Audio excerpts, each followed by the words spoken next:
In the aftermath of mass in Orlando and San Bernardino, Muslims in Oklahoma say they've come under increased suspicion and at times outright hostility. Hoping to ease tensions, several groups partnered together this week for a workshop to raise awareness about Islamophobia and address the rise in anti-Muslim sentiment. The Oklahoma City Memorial and Museum hosted the workshop put on by the Oklahoma Center for Nonprofits and the Oklahoma chapter of the Council on American-Islamic Relations. Daniel Billingsley with the Center for Nonprofits says they'd been planning the workshop for months, but it became even more urgent after a shooter who claimed allegiance to ISIS killed 49 people in Orlando June 12th. The hate speech and the rhetoric around Islam in Oklahoma and nationally obviously ramped back up. And we know that incident just creates more of that hate speech, more of that fear, and we want to make sure that that's mentioned today, but we also want to set that within the context of what we're talking about. A report on the impact of Islamophobia prepared by CAIR and the Center for Race and Gender at the University of California, Berkeley, found that 74 groups are identified as comprising a U.S. Islamophobia network. The network's inner core is currently comprised of at least 33 groups whose primary purpose is to promote prejudice against or hatred of Islam and Muslims, and inner core organizations had access to nearly $206 million in total revenue, money that Billingsley says is used to promote fear and misunderstanding of Islam.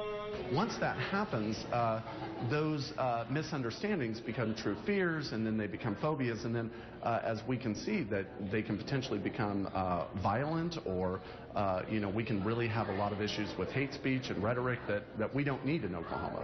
CAIR-OK Executive Director Sultani says he's seen the impact of Islamophobia in Oklahoma. In the past 6 years, we've seen vandalism of mosques, we've seen hate crimes against individuals, we've seen local politicians and legislators that have spoken against the Muslim community, Representative John Bennett being one of the most well-known individuals who called Islamic cancer that needs to be cut out of our nation. Representative John Bennett has requested an interim study of the current threat proposed by radical Islam in Oklahoma.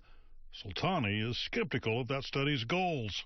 Well, Representative Bennett has shown over the years that he's not sincere in trying to protect our state, but rather his focus is on demonizing the Muslim community. And in reading his proposal for an interim study, it's clear that he's focused on once again doing that. Sultani also expressed concerns about a recent post on the Facebook page of Representative Pat Ownby referencing a blog entitled Radical Islam, The Final Solution by Paul Hallraw.